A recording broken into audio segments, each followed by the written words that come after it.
Hello viewers, কেমন আছেন আপনারা? আশা করি সবাই ভালো আছেন। আপনাদের জন্য নতুন আরেকটি ভিডিও নিয়ে আসলাম। তবে এই ভিডিওতে আপনাদের জন্য কিছু দুঃসংবাদ আছে।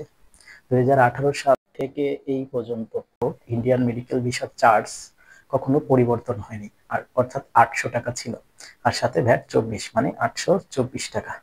কিন্তু বর্তমানে তারা এই ভিসা প্রসেসিং ফিটা পরিবর্তন করে ফেলবে, অর্থাৎ 10/8/2025, অর্থাৎ এই মাসের 10 তারিখ থেকে 1500 টাকা দিতে হবে, অর্থাৎ একজনের জন্য 1500 টাকা, সাথে হচ্ছে ভ্যাট থাকবে।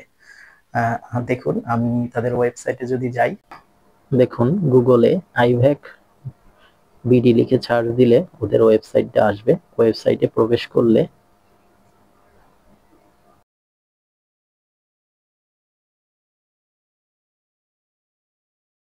দেখুন উপরে visa processing fee changed by IVAC, এখানে যদি যাই, এখানে গেলে দেখুন এই যে 1500 বিডিটি 1500 টাকা, এক একজনের জন্য 1500 টাকা প্রসেসিং ফি দিতে হবে।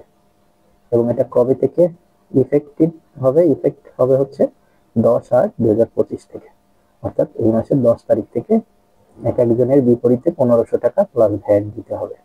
আর দেখুন, এই ভিসা প্রসেসিং ফি 2018 সাল থেকে এই পর্যন্ত কোনো চেঞ্জ হয়নি, অর্থাৎ সর্বনিম্ন ছিল। আরেকটা কথা, ইন্ডিয়া কিন্তু বাংলাদেশি নাগরিকদের জন্য কোনো ভিসা ফি নেয় না। এখানে যে টাকাটা দিচ্ছেন এটা কিন্তু শুধুমাত্র প্রসেসিং ফি। ভিসা বাংলাদেশিদের জন্য একদম ফ্রি।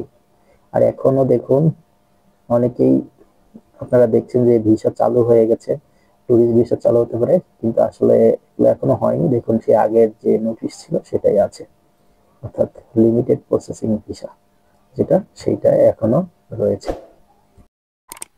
সম্পূর্ণ ভিডিওটি দেখার জন্য ধন্যবাদ। ভালো লাগলে অবশ্যই আমার চ্যানেলটি সাবস্ক্রাইব করুন এবং অন্যদের সাথে শেয়ার করে দিন।